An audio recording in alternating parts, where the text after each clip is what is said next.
முதலமைச்சர் ஸ்டாலின் அரியதொரு கண்டுபிடிப்பாக டாப்ஸ் எனப்படும் Tamil Nadu assured pension scheme அப்படின்னு சொல்லிட்டு நேற்று அறிவித்தார். இந்த அறிவிப்பை சங்கங்களின் நிர்வாகிகள், அதாவது இப்போ அவங்க ஓல்டு பென்ஷன் ஸ்கீமில் இருக்கக்கூடிய சங்கங்களின் நிர்வாகிகள் வரவேற்கிறாங்க, கொண்டாடுறாங்க, இனிப்பு கொடுக்குறாங்க.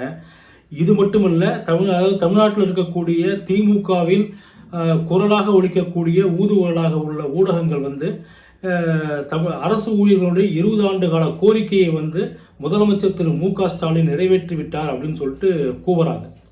இது எத்தனையும் உண்மைதானா? இது எந்த அளவுக்கு மாறுபட்டு நிற்கிறது? அதாவது உண்மையிலிருந்து எவ்வாறு மாறுபட்டு இந்த அறிவிப்பு இருக்கிறது அப்படின்னு தெரிஞ்சிக்க வேண்டிய கட்டாயம் ஒரு அரசு ஊழியர்களுக்கும் ஆசிரியர்களுக்கும் இருக்கிறது. நேற்று நம்ம ஒரு வீடியோ போட்டிருந்தோம். இந்த டாப்ஸ் திட்டத்தில் அதாவது புதிய ஓய்வு திட்டத்தில் இப்போ ஊழியர்கள் 10% பங்களிப்பு தொகையை செலுத்தணும் மாதம். அதிலிருந்து எடுத்து இவர்களுக்கு மீண்டும் ஒரு ஓய்வூதியத்தை கொடுப்பார்கள். 30,000 40,000 ஓய்வூதியத்தை கொடுக்க போகிறார்கள். இதில் என்ன கொடுமை அப்படின்னு சொன்னால், இவர்கள் வாழ்நாள் சேமிப்பான அந்த 10% தொகை இருக்குல்ல, அது 50 லட்சத்திலிருந்து 1 கோடி ரூபாய் வரை இருக்குன்னா அந்த தொகை இவர்களுக்கு கிடைக்காது. அரசு ஊழியர்களுக்கும் ஆசிரியர்களுக்கும் கிடைக்காது. வெறும் பென்ஷன் மட்டும்தான் கொடுப்பாங்க. இதுதான் டாப்ஸ் திட்டத்தோட ஒரு ஏமாற்று திட்டத்தோட ஒரு வேலையாக இருக்கிறது. இப்போ நேற்று என்னாச்சு, இந்த கொண்டாட்டங்களின் ஒரு பகுதியாக ஆசிரியர்கள் அரசு ஊழியர்கள் விழித்து கொண்டு இது எங்களுக்கு வேண்டாம், இதை நீங்கள் மத்திய அரசு கொடுக்குற மாதிரி ஒரு ஆப்ஷனாகவே கொடுங்க, நாங்கள் வேணுன்றவங்க எடுத்துக்கிட்டோம், வேணான்றவங்க நாங்கள் இப்போ இருக்கிற ஸ்கீம்லேயே கூட நாங்கள் கண்டினியூ பண்ணுறோம் அப்படின்ற மாதிரி சொல்ல ஆரம்பிச்சிட்டாங்க. இதில் முக்கியமாக நம்ம பார்க்க வேண்டியது என்ன அப்படின்னு சொன்னால், இந்த திட்டம் ஏன் தேதியிட்டு அறிவிக்கப்படவில்லை, அதாவது இந்த தேதியிலிருந்து அமல்படுத்தப்படும் சொல்லிட்டு இந்த அறிவிப்பில் வெளியாகவில்லை, அரசாணை வெளியிடப்படவில்லை. ஒருவேளை அரசாணை வெளியிடப்படும் போது இந்த அமல்படுத்தப்படும் தேதி அறிவிக்கப்பட வாய்ப்பு இருக்கிறது. அதே நேரம் இது இப்போ கவர்மெண்ட் என்ன சொல்கிறாங்க அப்படின்னு சொன்னால், 13,000 கோடி ரூபாய் இந்த திட்டத்துக்கு செலவாகும் அப்படின்னு சொல்கிறாங்க. அந்த 13,000 கோடிக்கான நிதி ஆதாரம் எங்கே இருக்கிறது?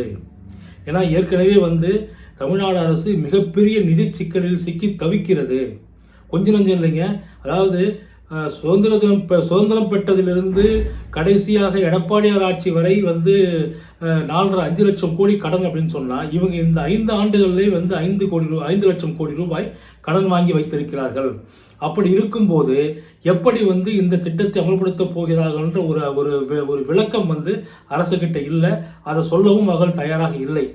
இந்த திட்டம் அறிவிப்பானது எதற்காக இருக்கும் என்று நாம் கணிக்கிறோம் என்றால், அதாவது ஜனவரி 6 ஜாக்டோ ஜியோ, போட்டோ ஜியோ போன்ற அமைப்புகள் ஒரு காலவரையற்ற போராட்டத்தை அறிவித்திருந்தார்கள், போராட்டத்தில் ஈடுபட இருந்தார்கள். அந்த போராட்டத்தை நீர்த்து போக செய்ய அல்லது அந்த போராட்டத்தை தடை செய்ய இது ஒரு கருவியாக அவர்கள் பயன்படுத்தி கொண்டார்கள். இந்த ஜாக்டோ ஜியோ, போட்டோ ஜியோர்கள் அதில் ஒரு சில சங்க நிர்வாகிகள் திமுகவின் கொத்தடிமைகள், திமுகவின் அடிவருடிகள். அவர்கள் என்ன பண்ணுறாங்கன்னு சொன்னால், இவர்கள்லாம் கூட்டின்னு போயிட்டு முதலமைச்சர் நிற்க வச்சு ஒரு ஸ்வீட் கொடுத்து கொண்டாடி முதலமைச்சர் 20 ஆண்டு கால கோரிக்கையை நிறைவேற்றி விட்டார்னு சொல்லிட்டு ஏமாற்றிட்டாங்க. இப்போ இந்த டாப்ஸ் திட்டத்தில் என்னென்ன உண்மைகள் இருக்குது, என்னென்ன பொய்கள் மறைந்திருக்கிறது அப்படின்னு நம்ம தெரிஞ்சுக்கணும் இல்லைங்களா? வரப்போகிற மார்ச் 3வது வாரம் அல்லது 4வது வாரத்தில் தேர்தல் அறிவிப்பு வெளியாகிவிடும். அறிவிப்பு வெளியாகிடுச்சுன்னு சொன்னால் model code of conduct implement ஆகிடும்.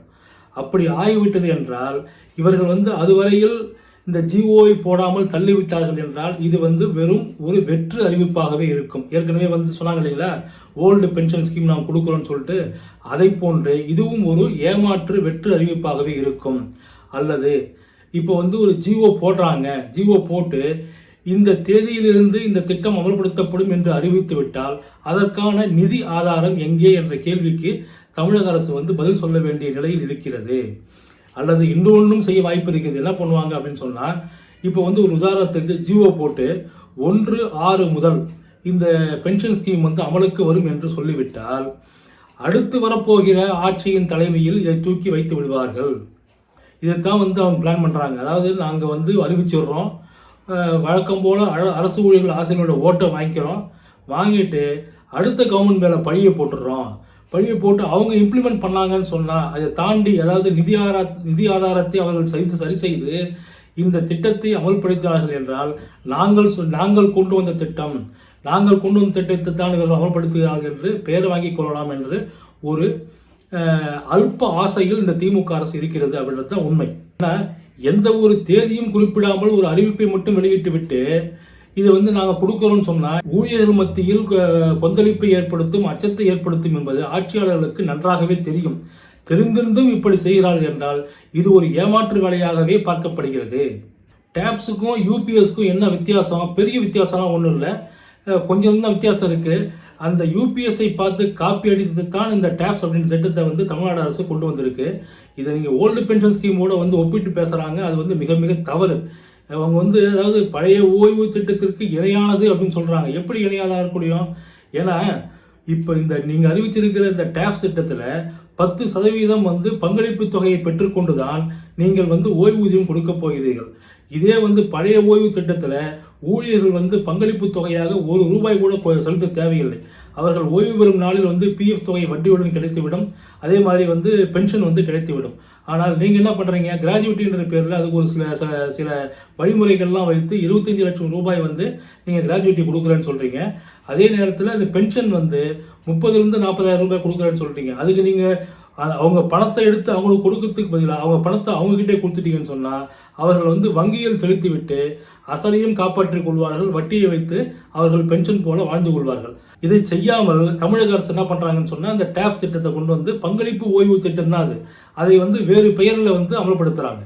என்னை பொறுத்தவரை இந்த டேப்ஸ் திட்டம் அப்படின்றது இந்த டேப்ஸு யூபிஎஸ்சி எல்லாம் கலந்து இது ஒரு ஹைபிரிட் பென்ஷன் திட்டம் அப்படின்னு தான் சொல்லணும். இதை டேப்ஸ் திட்டம் சொல்லக்கூடாது. தமிழ்நாடு அரசு ஹைபிரிட் பென்ஷன் திட்டம் அப்படின்னு பேர் வைக்கிறது தான் இது சரியாக இருக்கும். நம்ம ஏற்கனவே பார்த்த மாதிரி இந்த திட்டமானது உடனடியாக அமல்படுத்தப்பட்டால், அதாவது இப்போ அறிவிச்சிட்டாங்க இல்லையா, உடனடியாக ஜிஓ போட்டு அமல்படுத்தப்பட்டால் இதற்கு ₹13,000 கோடி உடனடியாக தேவைப்படும். அதே மாதிரி மாதம் ₹11,000 கோடி தேவைப்படும். அதற்கான நிதி ஆதாரம் தமிழக அரசு எங்கே வைத்திருக்கிறது? எதுவுமே இல்லாமல் நீங்கள் எப்படி வெறும் வாய்ஜாலமாக வாய் வார்த்தையாக ஒரு அறிவிப்பை மட்டும் வெளியிட முடியும்? அப்படின்னா எதற்காக இந்த அறிவிப்பு? இது ஒரு மாஸ்டர் ஸ்ட்ரோக் அப்படின்னு சொல்லணும். திமுகவோட ஒரு மாஸ்டர் ஸ்ட்ரோக். ஏன்னா ஜனவரி 6, அதாவது வர்ற 6ஆம் தேதியிலிருந்து ஜாக்டோ ஜியோ ஃபோட்டோ ஜியோ ஒரு மிகப்பெரிய போராட்டத்தை முன்னெடுக்க இருந்தாங்க. அதை தடுத்து நிறுத்தணும். அதற்கு தங்களுடைய கைத்தறிகளாக இருக்கக்கூடிய ஒரு சில சங்க நிர்வாகிகளை வைத்துக்கொண்டு இந்த அரசு வெற்று அறிவிப்பை வெளியிட்டு விட்டு இந்த போராட்டத்தை நீர்த்து போக செய்து விட்டனர். அதாவது போராட்ட அறிவிப்பை வாபஸ் வாங்கிட்டாங்க. அதாவது இதை ஒரு நிர்வாகி இத்தனை வருஷமாக பல பேர் இருக்காங்க, சங்க நிர்வாகிகள், ஜாக்டோ ஜியோ கூட்டமைப்பு நிர்வாகிகள் இருக்காங்க. ஐயா நீங்கள் ஏன் இந்த திட்டமானது எப்போது அமலுக்கு வரும்னு சொல்லிட்டு ஏன் சொல்லலை? இதற்கான நிதி ஆதாரம் இருக்கா இல்லையான்றது ஏன் நீங்கள் விளக்கம் கொடுக்கலன்னு கேட்கலாமா இல்லையா? அவசரமாக போராட்டத்தை நாங்கள் திரும்ப பெறுகிறோம் சொல்லிட்டு நீங்கள் ஸ்வீட்டை ஊட்டுறீங்க, பதிலுக்கு அவர் ஊட்டுறாருன்னு சொன்னால் இது உங்களுக்கு கீழுள்ள சங்கங்களை சேர்ந்த உறுப்பினர்களை ஏமாற்றும் செயலா இல்லையா அப்படின்றத நீங்கள் தெள்ள தெளிவாக விளக்க வேண்டிய கடமை ஜாக்டோ ஜியோவில் இருக்கக்கூடிய ஒரு சங்க நிர்வாகிகளுக்கும் இருக்கிறது. ஏன் அப்படி சொல்கிறேன் அப்படின்னு சொன்னால் இப்போ கொஞ்சம் கொஞ்சமாக அந்த ஜிஓ போடாமல் இழுத்துட்டாங்கன்னு வச்சுங்களேன். பிப்ரவரிக்கு இழுத்துட்டாங்கனாலே மாடல் கோட் ஆஃப் கான்டக்ட் வந்துடும், ஜிஓ போட முடியாது. அப்புறம் அப்படியே அடுத்து வர்ற கவர்மெண்ட் மேலே தள்ளி விட்டுடலாம். இவங்க நினச்சிட்டு இருக்காங்க நம்ம ஜெயிச்சிருவோம் அப்படின்னு சொல்லிட்டு. அதுக்குண்டான வாய்ப்பு 0% தான் இருக்குது. அப்படி இருக்கும்போது அதிமுக கூட்டணி ஆட்சிக்கு வருதுன்னு சொன்னால் அவங்க பேரில் சுமையை ஏற்றி வைத்து விட்டு இவங்க கூலாக விலகிடுவாங்க. அந்த மாதிரியான ஒரு மனநிலையில் தான் திமுக ஆட்சியாளர் இருப்பதாகவே தெரிகிறது. இந்த டேப்ஸ் திட்டத்தில் இருக்கக்கூடிய அம்சங்களை ஏற்க இயலாது அப்படின்னு சொல்லிட்டு ஐஃபட்டோ தேசிய செயலாளரும் அதே மாதிரி தமிழக ஆசிரியர் கூட்டணியுடைய மூத்த தலைவருமாக இருக்கக்கூடிய அண்ணாமலை தெளிவாக விளக்கமாக சொல்லியிருக்காரு. அதே மாதிரி தமிழக அரசு ஊழியர்கள் சங்கம் இதை கடுமையாக விமர்சிச்சிருக்காங்க. கடுமையான வார்த்தைகள்ல விமர்சிச்சிருக்காங்க. அதாவது முதலமைச்சர் திரு மு.க. ஸ்டாலின் என்ன பழமொழியை பயன்படுத்துவாரோ அந்த பழமொழியை பயன்படுத்தியே அந்த ஏவுகணையானது, அந்த அம்பானது அவர்கள் மீது வீசப்பட்டுள்ளது. அவங்க என்ன சொல்லியிருக்காங்க அப்படின்னு சொன்னால், தேர்தலை மனதில் வைத்து ஊழியர்களை திருப்திப்படுத்துகிறோம் என்ற பெயரில் அறிவிக்கப்பட்டுள்ள இந்த திட்டமானது கூரை ஏறி கோழி பிடிக்க முடியாதவன் வானம் ஏறி வைகுண்டம் போன கதை போல இருப்பதாகவே நாங்கள் பார்க்கிறோம். 20 ஆண்டு கால போராட்டம், முதல்வர் அறிவித்து விட்டார். பெற்றுக்கொண்டு பாராட்டுவதை விட்டுவிட்டு விமர்சிக்கிறீர்களே என கேட்கலாம். உண்மையில் அரசு தன் கடமையிலிருந்து கொஞ்சம் கொஞ்சமாக நழுவிக் கொண்டிருக்கிறது என்பதைத்தான் இந்த அறிவிப்பு வெளிப்படுத்துகிறது.